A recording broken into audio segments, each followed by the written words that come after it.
Yes. We are here at the Vincent Delaney Memorial and I'm catching up with Hugh Evans. Firstly, Hugh, thank you for joining me. Thank you very much for joining us. We're here to promote a little book about the Wales racing, but firstly, just on this event, and it's just a great event, the Vincent Delaney Memorial. It's just magic, and from what I can gather, it just keeps growing bigger and bigger, and it's great to see so many people coming from everywhere to celebrate harness racing.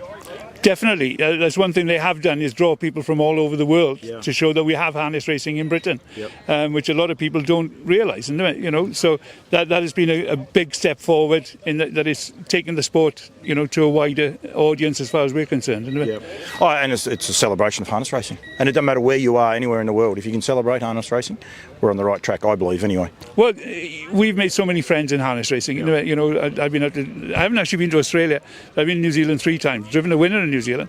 But, you know, we made so many friends. You know, my kids have been out there working, you know, because you could trust the people they were going to, you know, and that to me is great, you know, that you can have that interaction, you know. Well, the kids have been in New Zealand and America working, you know, simply because you trusted the people they were going to through the sport. I get in trouble, but I think there's a huge Welsh influence in New Zealand, is that correct? Well, and Scottish, Welsh and Scottish, isn't it? You know, but you know, it's but the way of life there, you know, they're so relaxed and laid back and whatever. And but it was. Well, Reese was with Ken Barron working, and so he enjoyed.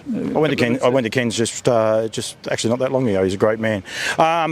Celebrating 40 years of Welsh racing, the oldest, is this right, the oldest handicap you guys have got in Britain? Or have I got it not quite right? No, probably not quite right. Musselburgh would have been one of the oldest. Appleby as well are older than Tregaron. We started up Tregaron in 1984. There were meetings in the area and whatever, but some of us as horse owners, we felt we need to improve the standard. So we'd seen racing in your Applebys, your Yorks, your Musselburghs, and we tried to take the best bits of that and turn it into a very professional meeting in Tregaron. So we started in 84 with the Welsh Classic. Then was £1,000 purse to the winner, and we expanded that with a few. Keep going. I'm not going to take it out. I'm leaving it in, so you keep going.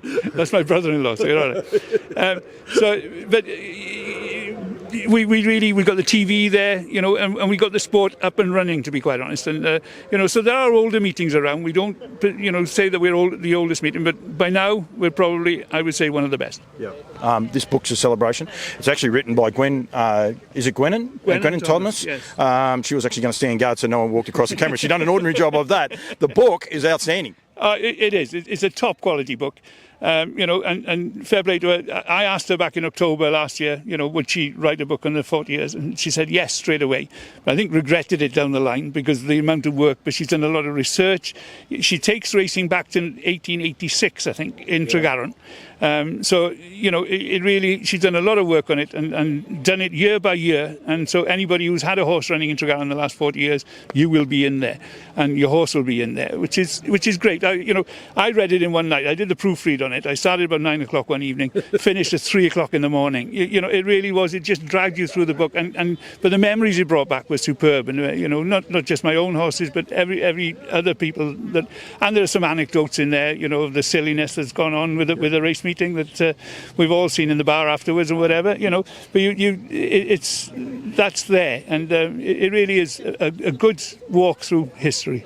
The way you guys celebrate the industry, I wouldn't doubt there's some things go on behind the scenes. I did say a little bit about it yesterday. I think it'll get worse today, but I think that's what it is about. Like, I think, you know, we were saying, you've got to celebrate this industry and enjoy the industry and have these days. There'll be a lot of memories. Is there any chance there's an Aussie-Kiwi connection in there at all? Is there a Dickie Lee or a Ray Green? Did they get a mention? Ray Green never raced in Tregaron. We'll have to hold him to. We'll send him over and make sure he does. Well, I've been to Ray's place twice in Pukekohe.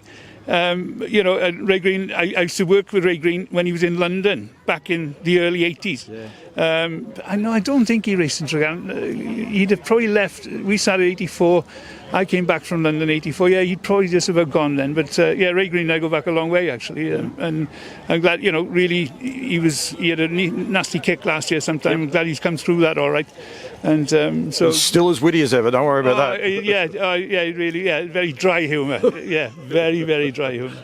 But so no, there's plenty of New Zealand horses in here. Yeah. A lot of New Zealand mares have come across, you know, and they've crossed the Americans onto New Zealand mares, and they've provided good, what we call grass horses, you know, because they've a bit of stamina, and they need that bit of stamina to run on the grass rather than the hard tracks. So we've got a lot of New Zealand blood in, you know, certainly in the book and in the country, you know. I can say both those two gentlemen, one thing they did do, which is an amazing thing, is travel those horses over by boat back in the day, because it was the only way you could get them. Yeah. And I think it's either 16 or 30. I can't remember how many Dickie brought over, and I think Ray was a similar thing, and sat on top of a boat, and I think it was the best part of 3 months bringing them across. Like, it was, it's pretty amazing tales, both of them. I've been fortunate enough to ask both of them about it, and it's amazing tales. Well, there's a guy called Brian Davis in Senny Bridge, who was a champion shearer and went to New Zealand shearing, and so he brought a boatload across as well. You know, so it really is. You know, there is a strong connection there.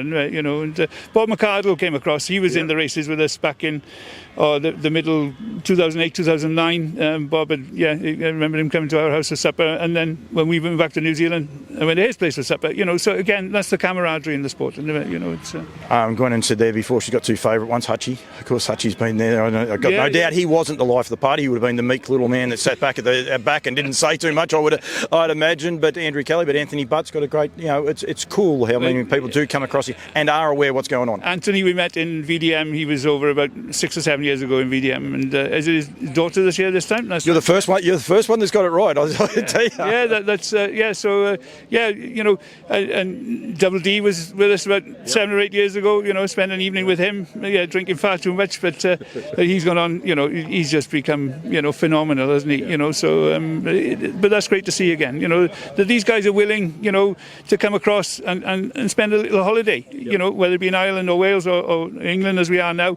You know, just within the sport, but it's still a holiday, isn't it? You know, and go from there. Anyone want to get a book? How are they going to do it? Yeah, book. We're on sale here today. They can get in touch with me either through Facebook, or I think my phone number's up on Facebook. We'll post it out to you, no problem at all. And in Tregaron, of course, in 3 weeks' time, our big meeting is 3 weeks yesterday, 3 weeks today. So 31st of August, 1st September, we'll have a bookstall selling them there as well. Good man.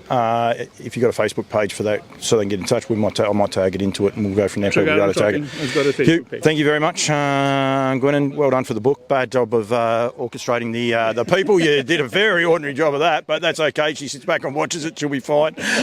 Congratulations. You've got a couple more sales going on out the back too. So I'll let you go, and thank you very much for joining me, mate. Thank you very much indeed, Paul. It's been a pleasure to meet you. Yeah.